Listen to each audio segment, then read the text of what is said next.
Hey guys, welcome back to my YouTube channel. तो आज हम अपोथेसिस सीरीज को फिर से कंटिन्यू करने जा रहे हैं। तो जैसे कि हमने प्रीवियस एपिसोड में देखा था, लुजंग एक जगह पे पहुंचता है, वहां पे उसे काफी ज्यादा स्टैचूज मिलते हैं। एक उससे बात कर रहा होता है और उसे कुछ टेस्ट देता है। लुजंग उन टेस्ट को पास कर लेता है। वो अपने आप को कहीं दूसरी जगह पे पाता है, जहाँ पे उसे तार के ऊपर एक इंसान खड़ा हुआ दिखता है। लुजंग उसके पास जाके उससे पूछता है कि वो कौन है। तो एपिसोड नंबर 677 की स्टार्टिंग होती है। वो जो इंसान होता है वो बोल रहा होता है, मेरा नाम डाइजुन है। लुजंग बोलता है कि तुम हो असली लीडर गोल्डन क्रो रेस के। सीनियर, क्या मैं तुमसे पूछ सकता हूँ, क्या जो 39 हीरोज थे वो सभी सेम ही गोल के लिए काम कर रहे हैं? डाइजुन बोलता है, ऑफ कोर्स, हम सभी का गोल एक ही था कि हमें पाथ ऑफ एंड को कंप्लीट करना है। लुजंग बोल रहा होता है, पर जो डाइजुन है इसके उस साइकिल का, उसने तो ऑपोजिट साइड चूज कर ली है। डाइजुन बोल रहा होता है, तो वो मुझसे पैदा हुए, पर वो ऐसे इंडिपेंडेंट एंटिटी है जिसे मैं कंट्रोल नहीं कर सकता हूँ। उसकी खुद की सोचने की क्षमता, सब कुछ अलग है। ठीक है, यहाँ पे कोई टेस्ट नहीं है, पर तुम अदर स्टार्स में जा सकते हो, बाकी के 38 ट्रायल्स को कंप्लीट कर सकते हो। लुजंग सोच रहा होता है, इसका मतलब क्या मुझे अपने असली ग्रैंडफादर से मिलने का मौका मिलेगा? फिर हमें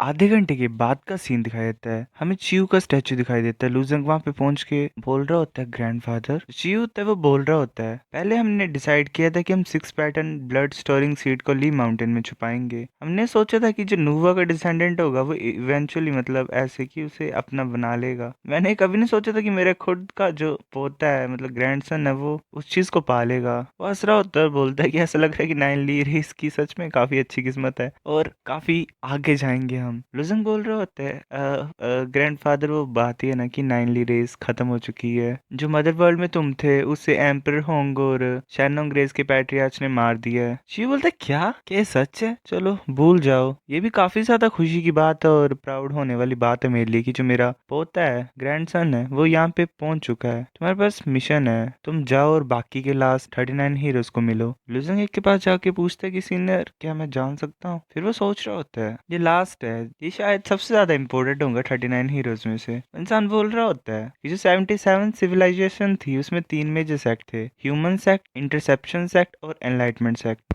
प्राइमल लॉर्ड हूँ हेवन का, मैं एनलाइटमेंट सेक्ट का लीडर था। उस टाइम पे हमने काफी ज्यादा स्ट्रगल किया था अपना एक प्लेस बनाने के लिए इधर शोर में। जो हमारा मास्टर था उसने काफी ज्यादा लड़ाइयों से हमें आगे की तरफ एक तरीके से टॉप पे पहुंचाया था। लुजंग पूछता है, तुम्हारा मास्टर? वो बोल रहा होता है कि ये बुरी बात है कि मेरी सारी मेमोरीज मिट गई है मेरे मास्टर की, मुझे उसकी अपीयरेंस की जरा याद नहीं है। मुझे बताओ तुम यहाँ पे आए क्यों हो? लुजंग बोलता है, एक टाइम पे मुझे सन ऑफ ट्रुथ ने एक यूनिक स्पेस में बंद कर दिया था। वहां पे मुझे एक इंसान मिला जिसे वरी फ्रीकिंग बोलते हैं। वैसे सारी डिटेल्स बता देता है उस इंसान को। वो बोल रहा होता है, उस स्पेस को लैंड ऑफ अबेंडेंड एशेस भी बोला जाता है, पर जो मेरी मेमोरीज है उसमें कोई भी रिकॉर्ड नहीं है वरी फ्रीकिंग का। फिर ऐसे हमें दिखाई देता है, मतलब कोई टेम्पल से देख रहा होता है कि कहाँ होते हैं सारी। एक ऐसे ही पैसे में पागल हो गई होती है वो लड़की जो निथली रेस की होती है। प्रिंसेस को वाटर गॉड गोंगोंग ने हरा दिया होता है। वो लूजंग को भी देख रहा होता है, उसका एक ट्रायल लड़कियों वाला होता है, बट वो उसको भी जीत जाता है। वो जो इंसान होता है जो नजर रख रहा होता है लूजंग के ऊपर, वो बोलता है कि यही है जिसे किसी भी चीज ने नहीं हराया है, इसने सारे ट्रायल्स को पास कर लिया 39 हीरोज के। लूजंग बाहर आके बोल रहा होता है कि शुक्र है इल्यूजन रेलम गायब हो गया, मैं फाइनली वापस आ गया हूँ। वो सोच रहा होता है कि मुझे तो ये फीलिंग आ रही थी कि मैं ऐसे सपने में घूम रहा था, अलग अलग जिंदगियों में मैं गुजर रहा था, मतलब उन्हें मैं फील कर रहा था, कितने ज्यादा थकान भरी थी सारी चीजें। वो जो प्राइमल लॉर्ड होता है वो बोल रहा होता है कि उस इल्यूजन रेलम में तुमने काफी ज्यादा, मतलब हजारों साल जिया है, तुमने एरास को बनते और खत्म होते देखा है। कॉन्ग्रेचुलेशन इस ट्रायल को पास करने के लिए। ये जो स्क्रोल है ये सिविलाइजेशन आर्टिफैक्ट है ह्यूमन रेस का। अब मुझे विश्वास है कि मैं तुम्हें इसे दे सकता हूँ। लुजंग बोलता है, क्या ह्यूमन रेस का सिविलाइजेशन आर्टिफैक्ट और लास्ट ऑफ उनकी? तो वो जो स्टैचू होता है वो प्रिंसेस और निथली रेस की लड़की को बाहर निकाल देता है। वो बोल रहा होता है जायो को कि ये मतलब बुरी बात है कि हम जो धोखेबाज है उन्हें भी खत्म नहीं कर सकते टेम्पल में। अब बाकी जो नूवा ने तुम्हें मैसेज बताया हुआ है वो मेरे जूनियर ब्रदर को बता दो जाके। जायो बोलती है, ठीक है। लुजंग बोलता, तुम उसे जानते हो? प्राइमल लॉर्ड बोल रहा होता है कि जो मेरा जूनियर ब्रदर है वो इंटरसेप्शन सेक्ट का लीडर है और ग्रैंड मास्टर है हेवन का। उसने निथली रेस को ज्वाइन कर लिया था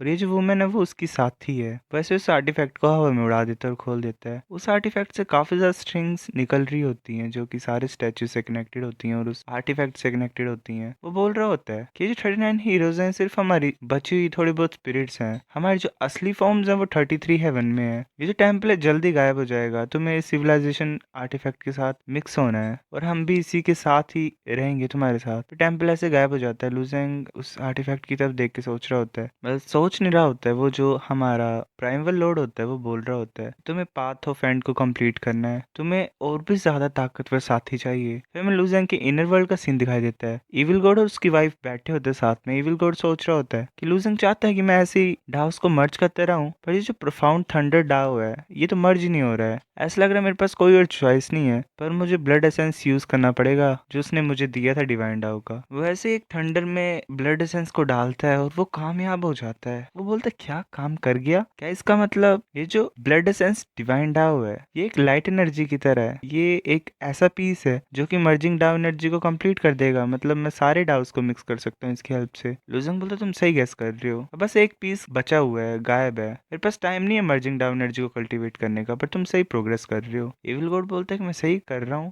मतलब अच्छा क्या करेगा इस सिचुएशन में। लुजंग बोल रहा होता है कि काम आएगा ये, क्योंकि तुम दोबारा जा सकते हो बाहर। एविल गॉड बोलता है क्या क्या तुम सीरियस हो। लुजंग काफी ज्यादा क्रिस्टल्स को लाता है और बोलता है कि एक क्योटिक सोर्स स्पिरिट्स हैं, ये काफी है तुम्हारे लिए क्योटिक सोर्स सेल में पैर रखने के लिए, पर कंडीशन यही है कि तुम मेरे इनर वर्ल्ड के अवतार बन जाओगे। मैं तुम्हें तुम्हारी कॉन्शियसनेस रखने दूंगा, पर तुम्हें मेरी बात माननी पड़ेगी। क्या तुम मानते हो इस चीज को। इविल गॉड बोल रहा होता है क्या मेरे पास और कुछ चॉइस भी है। इविल गॉड की वाइफ बोलने लगी होती है, शायद ये परमिशन मांगने लगी होती है। तभी लुजंग बोलता है कि तुम इसे फॉलो कर सकते हो, इसके साथ तुम हर्ट फ्लोस फोर्स एक्ट में रहना और साथ में ट्रेन करना। मतलब इसने एक और मौका दे दिया। वेल प्राइमल लॉर्ड ने बोला कि हाँ उसे ताकतवर साथी चाहिए, तो इविल गॉड काफी ज्यादा ताकतवर, तुम्हें सभी पता है, सभी को पता है कि कितनी ज्यादा आतंक मचाया था इसने। फिर हमें 2 दिन बाद का सीन दिखाई देता है माउंटेन सी पास का। वहाँ पे ऐसे चिल्लाने की आवाज सुनाई देती है, काफी ज्यादा बर्ड्स वहाँ पे इकट्ठा हो गई होती हैं। क्यों ना ये बोल रहा होता है कि गोल्डन क्रो रेस ने अपनी सारी की सारी फोर्स को लगा दिया यहाँ पे, ये तो वरना स्काई पैलेस के गेट्स के ऊपर अटैक कर रहे हैं। जो एल्डर होता है वो बोल रहा होता है कि जो एल्डर रिंग है वो अदर शोर में फंसे हुए हैं, ये पक्का यू शाओ का काम होगा।